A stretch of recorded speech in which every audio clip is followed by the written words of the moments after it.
ജനുവരി 29 UPSC civil service എക്സാമിന് relevant ആയിട്ടുള്ള കുറച്ച് ടോപ്പിക്കുകളാണ് നമ്മൾ ഡിസ്കസ് ചെയ്യാൻ വേണ്ടി പോകുന്നതായിട്ടുള്ളത്. അതിലാദ്യത്തേത് കർണാടകത്തിലെ ഒരു വില്ലേജിൽ അവിടെ ഉണ്ടായിരുന്നൊരു ഫ്ലാഗ് ഇറക്കിയിട്ട് അവിടെ ഇന്ത്യൻ ഫ്ലാഗ് ഉയർത്തിയതുമായി ബന്ധപ്പെട്ടുള്ള ഒരു ഇഷ്യൂ ആണ്. അപ്പോൾ എന്താണ് ഈ ഒരു വിഷയം? പ്രത്യേകിച്ചും ഇന്ത്യയുടെ ഫ്ലാഗ് കോഡുമായി ബന്ധപ്പെട്ടാണ് നമ്മളിതിനെ റിലേറ്റ് ചെയ്തിട്ട് നോക്കാൻ വേണ്ടി പോകുന്നത്.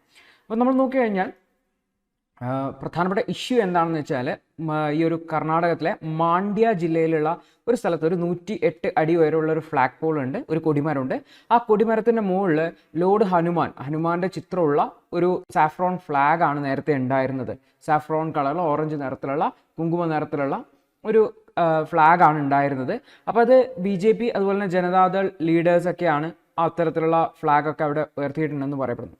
അപ്പോൾ ഈ ഇന്ത്യൻ പതാക ഉയർത്തുന്നതിന് വേണ്ടിയിട്ട് ആ ഒരു ഹനുമാന്റെ ചിത്രമുള്ള ആ പതാക താഴ്ത്തുകയും അവിടെ ഇന്ത്യൻ ഫ്ലാഗ് ഉയർത്തുകയും ചെയ്തതോടു കൂടിയിട്ട് അവിടെ ഒരു പ്രൊട്ടസ്റ്റ് രൂപപ്പെട്ടു എന്നുള്ളതാണ്.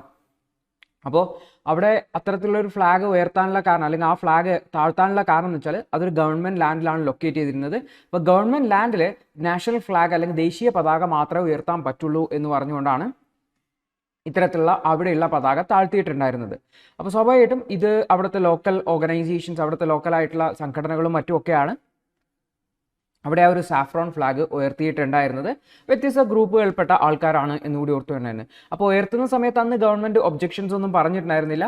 എന്നാൽ നമ്മൾ നോക്കിക്കഴിഞ്ഞാൽ അത് ഗവൺമെൻറ് ലാൻഡിലാണ് എന്നുള്ളത് കൊണ്ടാണ് ഇപ്പോൾ ഒബ്ജെക്ഷൻ വന്നിരിക്കുന്നതെന്ന് ഓർത്തു വെക്കുക. മറിച്ച് പ്രൈവറ്റ് ലാൻഡിലോ ടെമ്പിൾ ലാൻഡിലോ ഒക്കെ ആണെങ്കിൽ ഒബ്ജെക്ഷൻസ് ഒന്നുമില്ല.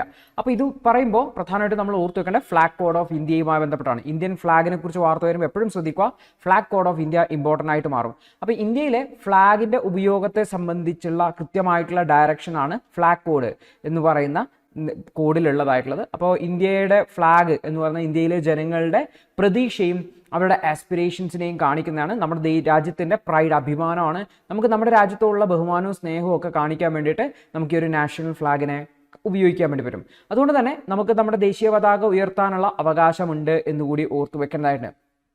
അപ്പോൾ നമ്മുടെ രാജ്യസ്നേഹവും ദേശീയ സ്നേഹവും ഒക്കെ കാണിക്കാൻ വേണ്ടി നമുക്ക് നാഷണൽ ഫ്ലാഗ് ഉയർത്താം എന്നുകൂടി ഓർത്തു വേണം. അതേസമയത്ത് നമ്മൾ ഇത് എവിടെ എപ്പോൾ എങ്ങനെ ദേശീയ പതാക ഉയർത്തണം എന്നതിനെ സംബന്ധിച്ച് കൃത്യമായിട്ടുള്ള ഡയറക്ഷൻസ് ഉണ്ട്. അപ്പോൾ അത്തരത്തിൽ ഉയർത്തുന്ന സമയത്ത് ദേശീയ പതാകയെ അപമാനിക്കുന്ന രീതിയിൽ എന്തെങ്കിലും തരത്തിലുള്ള പ്രവൃത്തികൾ ഉണ്ടായാൽ prevention of insults to national honour act 1971 പ്രകാരവും ഫ്ലാഗ് കോഡ് ഓഫ് ഇന്ത്യ 2002 പ്രകാരവും അത് കുറ്റം ആണ് എന്ന് ഓർത്തു വെക്കേണ്ടതായിട്ട് ശിക്ഷ ലഭിക്കുന്ന കുറ്റമാണ്. അപ്പോൾ 2002 ഫ്ലാഗ് കോഡിനെ 2021 ഡിസംബറിൽ അമെൻഡ് ചെയ്തിട്ടുണ്ടായിരുന്നു. ആ അമെൻമെൻറ്റിൽ നേരത്തെ ഉണ്ടായിരുന്നതിൽ നിന്ന് വ്യത്യസ്തമായിട്ട് അത് ഈ ഒരു ഫ്ലാഗ് ഉണ്ടാക്കുന്ന മെറ്റീരിയൽ സംബന്ധിച്ച് വളരെ കൃത്യമായിട്ടുള്ള ഡയറക്ഷൻ വന്ന് പോളിസ്റ്റർ മെഷീനിൽ ഉണ്ടാകുന്ന പോളിസ്റ്റർ ഉപയോഗിച്ചുകൊണ്ട് ഉണ്ടാക്കുന്ന ഫ്ലാഗുകൾ അനുവദനീയമായി എന്നാണ് പ്രധാനപ്പെട്ട ഒരു വ്യത്യാസം. അപ്പോൾ നേരത്തെയൊക്കെ ഹാൻഡ് സ്പൺ ആയിട്ടുള്ള കൈകൊണ്ടുള്ള ഫ്ലാഗുകൾ മാത്രം അനുവദനീയമായിരുന്നുള്ളൂ. ഇപ്പോൾ കോട്ടൺ അല്ലെങ്കിൽ പോളിസ്റ്റർ, വൂള്, സിൽക്ക്, ഇച്ചതി, ബണ്ടിങ് എന്നൊക്കെ പറയുന്ന വ്യത്യസ്ത മെറ്റീരിയലുകൾ കൊണ്ടുള്ള ഹാൻഡ് വൂവണോ മെഷീൻ മെയ്ഡോ ആയിട്ടുള്ള ഫ്ലാഗുകൾ നമുക്ക് ഉപയോഗിക്കാൻ വേണ്ടി പറ്റും എന്നുകൂടി ഓർത്തുകയാണ്. അപ്പോൾ നമുക്ക് നാഷണൽ ഫ്ലാഗിനെ ഉയർത്താൻ വേണ്ടി പറ്റും. അതൊരു വ്യക്തിക്കോ പബ്ലിക്കിനോ ഒക്കെ ചെയ്യാൻ വേണ്ടി പറ്റും. വിദ്യാഭ്യാസ സ്ഥാപനങ്ങളിലും ഉയർത്താൻ വേണ്ടി പറ്റും. എല്ലാ ദിവസങ്ങളിലും ഒക്കേഷൻസിലും ഒക്കെ ഉയർത്താൻ പറ്റും എന്നുകൂടി ഓർത്തു വെക്കുക. പക്ഷേ ഇങ്ങനെ ഉയർത്തുന്ന സമയത്ത് നമ്മുടെ ദേശീയ പതാകയോടുള്ള ആ ഒരു ഡിഗ്നിറ്റി നമ്മൾ കീപ്പ് ചെയ്യേണ്ടതായിട്ടുണ്ട്.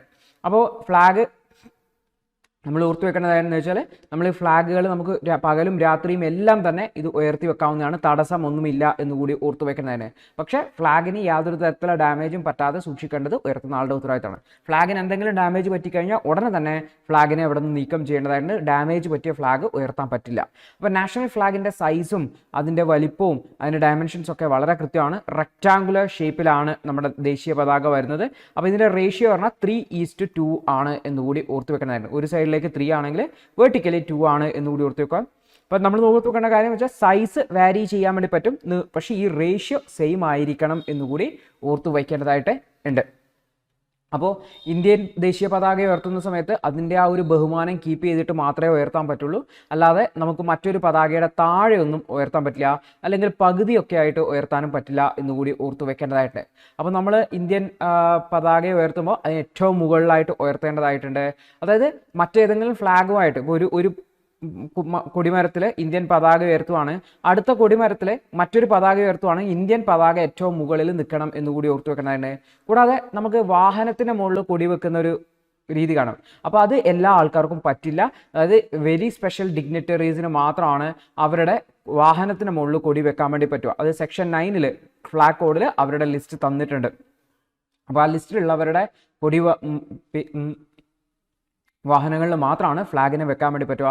അതുപോലെ തന്നെ നമുക്ക് ഫ്ലാഗിനെ നശിപ്പിക്കാനുമ്പോൾ അതിന് കൃത്യമായിട്ടുള്ള പ്രൊസീജിയർ ഉണ്ട്. നമുക്ക് ഫ്ലാഗിനെ കത്തിക്കാനൊന്നും പറ്റില്ല എന്നുകൂടി ഓർത്ത് വയ്ക്കേണ്ടതായിട്ടുണ്ട്. അപ്പോൾ ഫ്ലാഗിനെ കൃത്യമായിട്ട് എങ്ങനെയാണ് അതിനെ ഡിസ്പോസ് ചെയ്യേണ്ടത് എന്നതിനെ സംബന്ധിച്ച് കൃത്യമായിട്ടുള്ള ഉണ്ട് എന്നുകൂടി ഓർത്ത് വെക്കണം. കൃത്യമായിട്ടുള്ള ഡയറക്ഷൻസ് ഉണ്ട് എന്ന് ഓർത്ത് വെക്കുക.